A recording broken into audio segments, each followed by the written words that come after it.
Vamos conversar um pouquinho sobre tudo isso com o Fernando Horta, historiador e professor, sempre com a gente aqui às segundas, dando esse pontapé inicial nas análises. Tudo bom, Fernando? Como você está?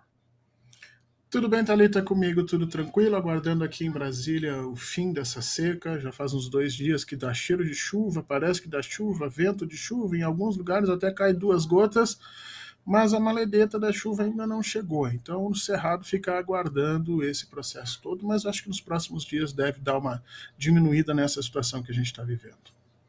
Aqui em São Paulo a gente teve uma trégua do calor no final de semana, principalmente no sábado, sexta e sábado, mas já tem uma nova frente quente, né? Então as temperaturas já se elevaram bastante e prometem inclusive se elevar mais durante a semana. Então voltamos àquela situação bastante ruim de muito calor. Mas vamos lá. Eu queria pegar gancho no nosso giro agora e começar falando sobre internacional para depois a gente passar por Betchas e sobre a eleição em São Paulo, tá bom?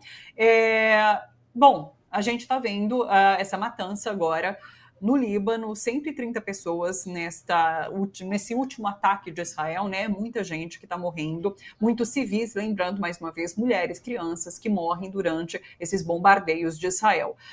Qual as expectativas? Inclusive, há uma expectativa em relação a um funeral, que vai ser grandioso, de Nasrallah, essa liderança do Hezbollah, né?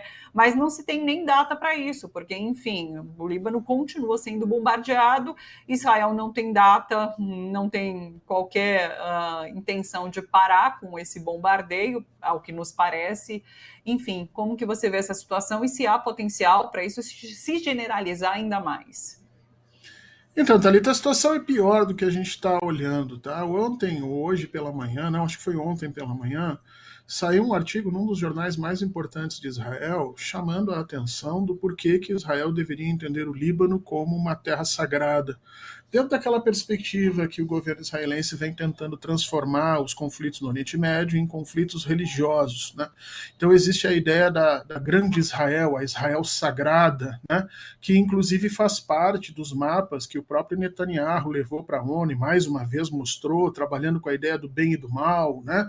Então os países árabes, os países muçulmanos, ou os países persas, porque o Irã é persa, mas os países muçulmanos, em grande medida, seriam a maldição do Oriente Médio, e ele, né, Israel, junto com alguns outros ali, seriam esses espaços do bem e das coisas funcionando. Ou seja, Netanyahu vem ganhando essa disputa. Só tem uma pessoa que quer um conflito geral, total, no Oriente Médio, que é o Netanyahu. Nem a população israelense quer, nem as populações muçulmanas ao redor querem, e muito menos quem está sofrendo com isso, como você mesmo citou, mulheres e crianças libanesas agora que são alvo desses bombardeios. O próprio Papa se manifestou dizendo que isso já está passando, aliás, já está passando não, já passou de qualquer tipo de limitação nessa situação. Agora o problema, Thalita, é que isso não vai parar até o fim da eleição dos Estados Unidos. Por que Netanyahu está fazendo isso agora? Porque é o momento mais frágil dos Estados Unidos. Veja, o presidente norte-americano ele tem todos os controles sobre paz e guerra no mundo. Se ele não pode declarar paz e declarar guerra, ao menos ele pode influenciar muito que essas coisas aconteçam e nós sabemos disso.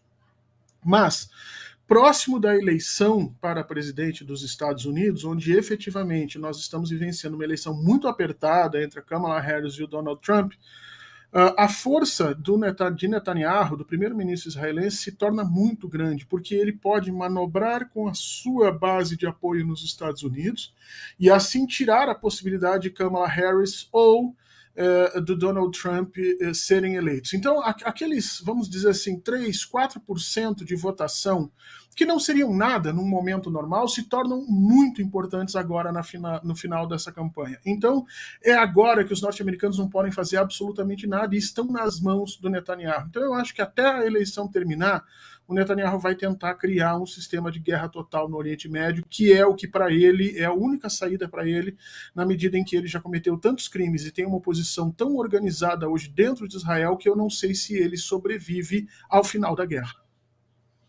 Se fala agora, inclusive, numa operação que o Brasil está pensando, tenta articular, para trazer brasileiros que estão no Líbano querendo fugir, né? Eu vi depoimento de uma mulher que perdeu a irmã, os sobrinhos netos, enfim, tristíssimo. Então é assim, a gente vai ver aumentar aí muito o número de refugiados, de pessoas que vão buscar deixar o Líbano nesse momento, que gera uma crise mundial, mais uma vez, né? É isso, a gente está vendo Israel causar um problema para o mundo, sem que qualquer coisa seja feita para parar o que ele está fazendo por conta de tudo isso que você coloca, né, Fernando? Ele quer incitar uma guerra total, porque essa guerra total arrastaria os Estados Unidos necessariamente e permitiria que ele, Netanyahu, tivesse condições aí sim de infligir ainda mais desespero e dor sobre os seus inimigos, porque basicamente é isso que eles trabalham, né? O governo de extrema-direita de Israel funciona nesse sentido há algum tempo. Só quem consegue parar isso nesse momento, nós temos 3 grandes forças tentando parar isso. A primeira das forças, nós precisamos falar isso aqui, é a própria população israelense, né, que vem aumentando o nível de oposição, manifestações diárias, cobrança de que o Netanyahu negociasse com o Hamas para salvar os reféns que estavam lá, algo que ele nunca fez. Então, nós nunca podemos esquecer isso. O primeiro embate que Netanyahu tem quando ele usa essa violência é a própria população israelense, não só de Israel, mas no mundo inteiro. Nós temos aqui no Brasil uma comunidade bastante heterogênea de judeus e uma parte significativa dela já questiona a continuidade do Netanyahu. Então esse é o primeiro ponto. O segundo, que está tentando bloquear isso dentro das suas possibilidades, é o próprio governo norte-americano. O Joe Biden já em diversos momentos passou recados de que Netanyahu exercesse um certo cuidado. A Kamala Harris se recusou a ter a reunião aberta com o Netanyahu lá naquele momento, passou recado avisando que as mães norte-americanas não suportavam mais ver crianças palestinas mortas, desastradas. Quer dizer, isso é o que ela pode fazer. As pessoas acham que ela pode simplesmente chegar e dizer, olha, tira seus tanques daí, Netanyahu. Ela não pode, ela está no momento de eleição. A mesma situação acontece no Brasil com o presidente Lula. Né? Muita gente diz assim, o presidente tem que romper relações com Israel. Ele não pode fazer isso nesse momento. Né? Primeiro porque romper relações com Israel não vai ajudar a população brasileira em Israel e nem ali ao lado, muito pelo contrário, vai até atrapalhar. E segundo porque a repercussão interna ia ser muito grande. E o terceiro grande grupo que vem tentando segurar esse avanço do Netanyahu é o próprio governo do Irã. O governo do Irã que nesse momento está sendo tremendamente pressionado pela sua população para dar respostas. Vamos lembrar que essa já é o 4º ataque direto ao Irã. Né? O primeiro foi o Soleimani lá atrás, que foi morto por ordem do Trump. Depois nós tivemos bombardeios sobre as embaixadas do Irã em diversos lugares, bombardeio dentro do território iraniano, e a população quer uma resposta. Mas o Irã sabe que qualquer resposta que ele der nesse momento, qualquer ataque que ele fizer dentro do território israelense, vai ajudar que o Netanyahu faça o que ele quer, que é uma guerra total e geral. Na prática, Thalita, o que nós estamos vendo é que o Netanyahu joga com a segurança e com os corpos israelenses para iniciar uma guerra que possa definitivamente trazer benefícios a ele, Netanyahu, como estrutura política. E aí é que eu acho que a gente tem que exercer o máximo cuidado na hora de fazer essa interpretação, o máximo cuidado na hora de fazer as decisões que vão ser tomadas ali, mas principalmente se perguntar até quando a população ao redor de Israel vai suportar esse tipo de suplício sem reação.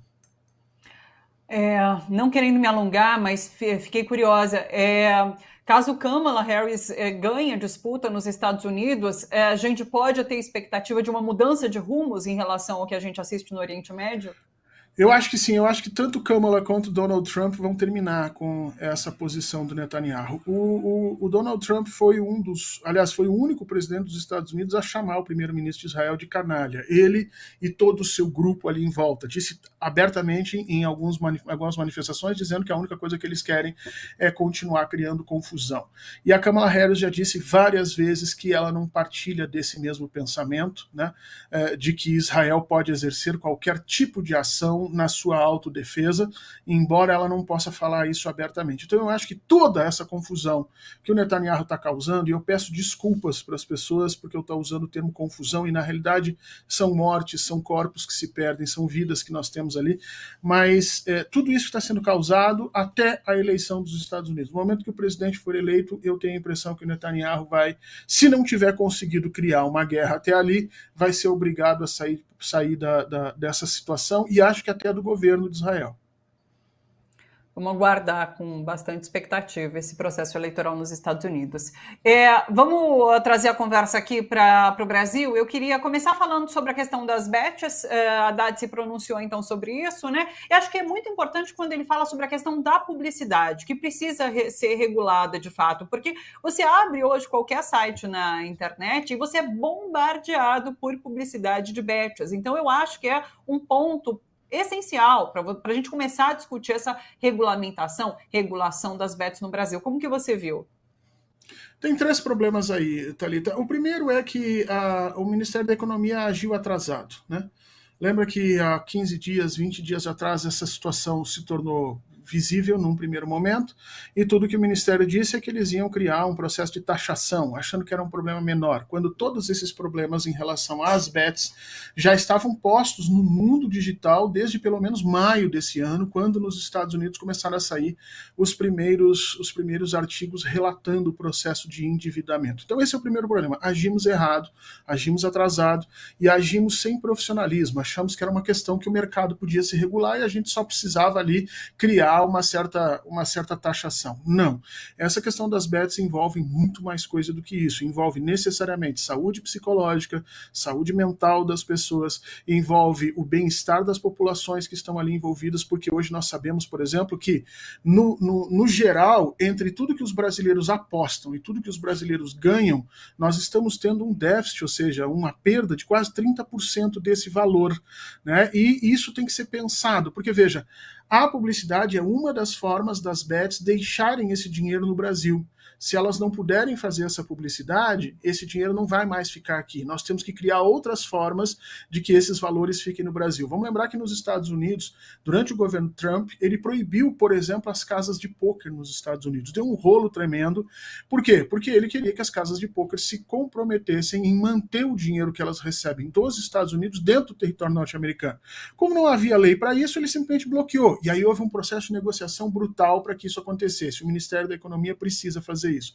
As bets sim precisam ser regulamentadas, mas nós temos 2 outros problemas. O primeiro, que eu tenho muito me preocupado, é o ministro comprar esse discurso da criminalização do pobre, né, que foi lançado pelo Banco Central na semana passada, com dados completamente equivocados. Você pega os próprios dados do Banco Central e eles não fecham, a dizer que os beneficiários do Bolsa Família estavam fazendo apostas em bets. Só que você vai olhar os dados e analisar, e os dados mostram que os beneficiários do Bolsa Família apostavam em média R$100. R$100 por mês é basicamente, para essas pessoas, é a diferença entre tomar uma cervejinha, sair, você entende? Não é um problema social, não é um problema econômico. O que os dados do Banco Central trouxeram para a gente é que existia no ponto da pirâmide, no topo da pirâmide, uma série de pessoas que estavam dentro dos programas do Bolsa Família que apostavam mais de 500, 600 mil reais mês. Ou seja, o que os dados do Banco Central mostraram é que havia fraude dentro do Bolsa Família com um número gigantesco de pessoas, aliás, pequeno de pessoas que manipulavam uma quantidade muito grande de recursos. Me preocupa o ministro comprar esse discurso de que o problema é o Bolsa Família. Não é. Os usuários do Bolsa Família não são esses dependentes. Acho que é legal você proibir que eles possam usar o cartão do Bolsa Família para isso, mas que a gente não torne isso um problema social.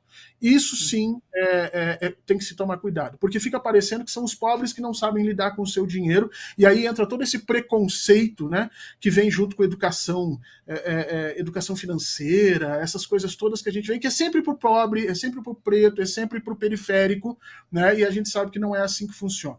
O segundo grande problema em relação a essas bets é que as bets em si, elas são só uma parte bem pequenininha dessa questão.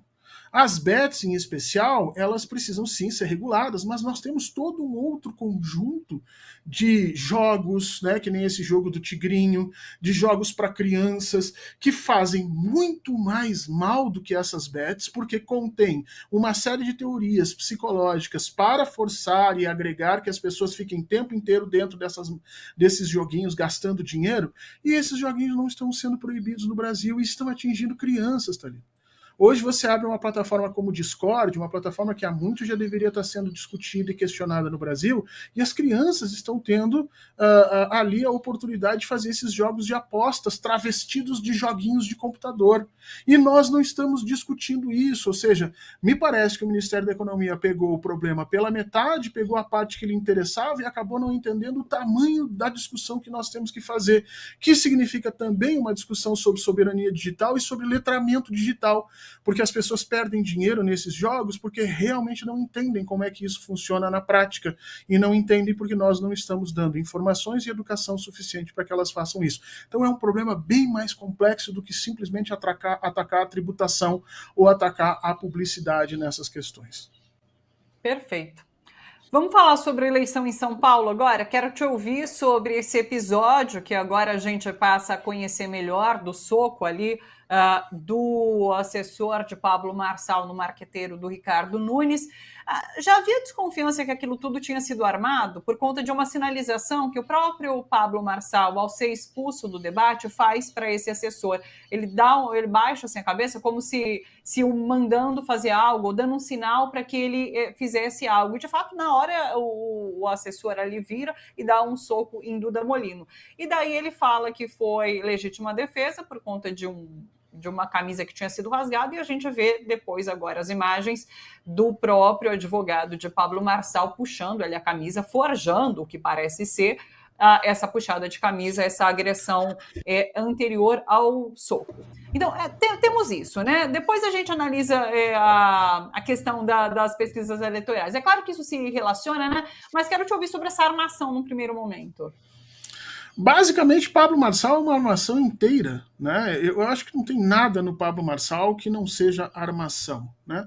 Desde da forma como ele se apresenta esteticamente, nós temos fotos dele anteriores, gordinho, né? Com toda uma outra estética, e agora vem essa estética do galã, até a construção do grande líder que conhece absolutamente de tudo, e agora o político que quer resolver o Brasil. Nada disso é verdadeiro. E é importante que a gente comece a mostrar isso para as pessoas. Agora, nós temos que entender que Pablo Marçal só está onde está pela anuência e até um certo pacto de silêncio da própria mídia brasileira, né?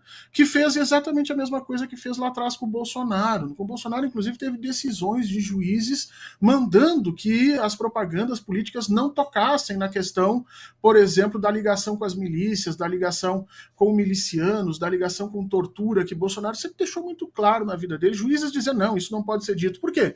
Porque você sonega essas informações à população e mostra uma figura falsa, que é uma figura de aceitabilidade política para jogar com os processos eleitorais. Isso está acontecendo em São Paulo também, infelizmente, com a anuência da grande mídia paulista, que depois vai se botar chocada no segundo turno, provavelmente vai sair aí mais um artigo do uma decisão difícil, né? Boulos ou Marçal, como é que nós vamos fazer? A mesma coisa que nós vimos lá em 2018, e se o Marçal vier a se eleger, que a gente espera que não, vai surgir na metade do mandato, quando as coisas estiverem caindo, exatamente como nós fizemos com o Bolsonaro, a mídia aparecer e dizer, nossa, está insuportável. Porque, basicamente, tudo que está acontecendo aí é um teatro, é uma pantomima horrorosa que está sendo colocada, longe dos olhos da população, para não incomodar as forças políticas ali colocadas. E não só a mídia de São Paulo está nisso, mas os próprios tribunais regionais eleitorais e a própria Procuradoria-Geral da República, que, por exemplo, decidiu não indiciar Bolsonaro nesse momento para não atrapalhar as eleições. Atrapalhar o quê, cara pálida? Os eleitores têm direito de ter a melhor informação no melhor momento possível, o mais cedo possível, para tomar suas decisões. O que nós estamos fazendo é enganando grande parte da população, fazendo parecer que Marçal é uma alternativa quando claramente ele não é. E isso todo mundo vai pagar feio por esse processo, porque mesmo que hoje ele esteja brigando com o Nunes pelas questões dos votos e não necessariamente com o Boulos, ele já fez um estrago bastante grande, não permitindo que o Boulos, nas primeiras semanas, tivesse um desempenho maior do que o que efetivamente ele teve. Ainda bem que a campanha do Boulos se deu conta disso e começou a colocar Marçal no espaço dele, que é o espaço do palhaço, o espaço daquele que não tem chance nenhuma, daquela criança que não sabe o que está dizendo. E a partir dali ele está tentando radicalizar, porque viu que é a única forma que ele tem de chegar no segundo turno com algum tipo de condição de vitória. Mas realmente a justiça tarda demais, porque a gente já mostrou várias vezes aqui que há, e a gente conversou com advogados apontando que há crimes eleitorais praticados por Marçal e que isso acarretaria na cassação da candidatura dele, e mesmo eleito, vamos colocar aqui, ele pode ser cassado por conta desses crimes, mas é isso, a justiça está tardando muito para tomar uma decisão em relação a essa candidatura de Pablo Marçal. Então, aguardemos, mas gostei muito quando você coloca que tudo em Pablo Marçal é armação, é isso. Desde aquela cena da ambulância, que virou piada, porque é engraçado hoje assistir aquilo depois da cadeirada, né? Até agora a gente passa a saber, então, mais sobre essa armação do soco também, com a imagem. É tão ridículo isso, né? Mas, enfim.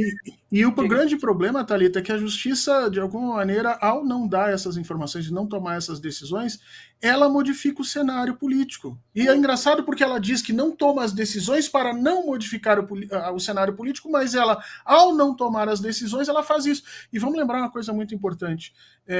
O Bolsonaro também jogava com isso. O Bolsonaro jogava que se ele fosse vencedor, quando abrisse as urnas, não interessava o que ele teria feito. Se ele tivesse vencido as eleições, nós nunca teríamos prendido o pessoal da Polícia Rodoviária Federal, que fez o que fez, nós nunca teríamos descoberto. Então a gente tem que tomar um certo cuidado com essa história de ele pode ser cassado após a eleição. Não. Me parece que no Brasil, se você ganhou a eleição, não interessa o que foi feito antes, está legalizado. E quem fez isso foi o STF, foi a ministra Carmen Lúcia e a ministra Rosa Weber, lá em 2018, quando deram aquela entrevista no domingo, dizendo que as eleições de 2018 tinham sido as mais perfeitas e honestas que elas tinham visto, sendo que a Folha de São Paulo e diversos outros órgãos de imprensa naquele momento já tinham mostrado todos os conchavos e todas as sacanagens que o Bolsonaro estava fazendo durante a campanha. Perfeito. Para finalizar rapidamente, pesquisa eleitoral, eu quero trazer a Atlas Intel, que saiu mais recentemente, né? Foi agora há pouco, na verdade, a 13h, mostrando uma grande novidade nesse cenário eleitoral, que é Boulos à frente, mas seguido de Marçal. Então, assim, Boulos com uma diferença numérica interessante, quase 30%, Marçal em segundo e Ricardo Nunes em terceiro. Um cenário bem diferente, por exemplo, do que apontou a Real Big Data, que saiu um pouco mais cedo hoje, pela manhã hoje, e traz daí, a gente tem, né, ponto aí, ó, Ricardo Nunes em primeiro lugar com 26, aí é quase um empate técnico entre os três realmente, Boulos com 25, Pablo Marçal com 23. O que é interessante de se observar é que o Atlas traz algo que o Real Time já aponta numericamente, que é Boulos e Marçal subindo enquanto Nunes cai. E isso vai se revelar de uma forma mais assim, mais clara na pesquisa depois da Atlas Intel. Mas é isso, a gente tem essa possibilidade, então, de um segundo turno com Boulos e Marçal, que seria interessante para Boulos, não? Olha, todas as pesquisas internas da própria campanha do Boulos dão essa perspectiva como uma perspectiva positiva, ou seja, enfrentar Pablo Marçal seria melhor no segundo turno, porque você não enfrenta a máquina, né, do Nunes nesse processo. Eu tenho minhas dúvidas, porque acho que Nunes e Marçal se tornam um só no segundo turno, assim que as coisas acontecerem. O Marçal não tem, nem o Nunes nem o Marçal tem qualquer tipo de brio, e, portanto, não terão nenhum problema em anunciarem que estão juntos nesse processo. Então, não sei se isso é bom para o Boulos. A notícia boa é que, a partir da mudança na campanha do Boulos, o Boulos se distanciou daquele Boulos que ficava discutindo questões comezinhas com o Marçal, que era o que o Marçal queria, e se tornou um estadista que fala sobre problemas e que, né, transforma o espaço do Marçal no espaço das crianças ali no cantinho, fica aí, não incomoda. Então, esse é o ponto bom e ele vem crescendo. E vamos lembrar o seguinte, né, Thalita? A campanha está indo para o final e é sempre bom na última semana você ter o apoio de uma figura que nem Luiz Inácio Lula da Silva, né? Então, assim, você está batalhando que nem um desesperado, na última semana o Lula diz, agora vem cá que eu te abraço. Aí as coisas realmente fazem diferença. As pesquisas mostravam uma coisa interessante, a imensa maioria das pessoas não sabia que o número do Boulos era 50, então tinha muita gente querendo votar 13 para o Boulos. É importante nessa última semana que o Boulos bata o tempo inteiro nisso e que talvez até até o presidente Lula tenha que aparecer com o número 50 em algum lugar, aliás, algum lugar não, em vários lugares, para que essa vantagem se consolide, né? São Paulo tem uma chance bastante importante de mandar uma sinalização para o mundo, não só para o Brasil, mas para o mundo, de que essas canalices na campanha eleitoral não vão continuar acontecendo e que política ainda pode se fazer de um jeito correto, de um jeito honesto, de um jeito limpo e transparente com o Boulos. Eu espero que São Paulo não perca efetivamente isso, porque se Marçal acabar vencendo isso, ele vai passar uma mensagem horrorosa para as eleições de 2026, e nós já estamos tendo problema, não sei se você acompanhou, os tribunais avisando o aumento da violência política durante o processo da campanha, candidatos agredindo outras pessoas e tal. Isso vai piorar até 2026, se o exemplo Pablo Marçal continuar acontecendo. Então, vamos esperar, a última semana ainda traz, no meu entendimento, a possibilidade de alguma surpresa, e eu tenho a impressão que todos os candidatos devem ter alguma coisa organizada aí na manga, mas é sempre bom a gente ver o trabalho dando resultado e a campanha do Boulos florescendo no momento em que tem que fazer, no momento que tem que acontecer, que é o final disso, a última semana. Fernando, sempre bom te ouvir, muito bom começar a semana com você, viu? Um beijo grande, bom trabalho por aí, até segunda. Beijo, Thalita, a gente se vê, até.